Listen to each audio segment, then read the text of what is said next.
Well, Governor, I just want to thank you for taking your time to talk to us today. So why is Martin Luther King Day an American holiday? Well, as I indicated in the speech that I gave earlier, it recognizes a day of sacrifice, a day of service to the people of the United States, in recognition of a man who provided a great deal of leadership and a great deal of service to his people. But not just his people, to the entire country, to understand that we can change in a peaceful way by serving others. His vision that we are one people. We may have many different backgrounds, but we are one people here in this country. Do you have any goals to use technology and digital media in Pennsylvania schools to keep kids share their stories of service and learn from each other around the world?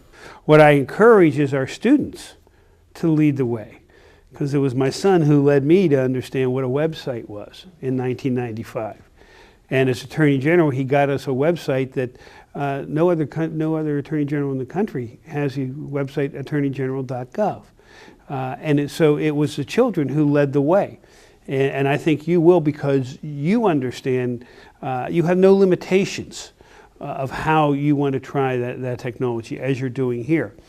So I think what it's incumbent upon me is to convince the older people that are in their 40s and 50s and 60s, to embrace the technology and allow technology to be used not only in the classroom, but to be used at home. For instance, we have many school districts who are in the rural sections of Pennsylvania, in the country, and they may not have the ability to have a Spanish teacher or a French teacher or an Irish teacher. And we can certainly work with the Department of Education to allow courses online where a student who wants to take French or Spanish or whatever in that school and get credit for it can do it. So that's just one way of doing that. Another way would be to allow the schools to communicate, to allow a school like Harrisburg High School to become a sister school with your school in Lurgan, and to communicate not just on this one occasion that you're here, but to communicate year-round. And to, instead of pen pals, we now have video pals. Okay. Well, thank you very much for taking time to talk to us today. We really appreciate it.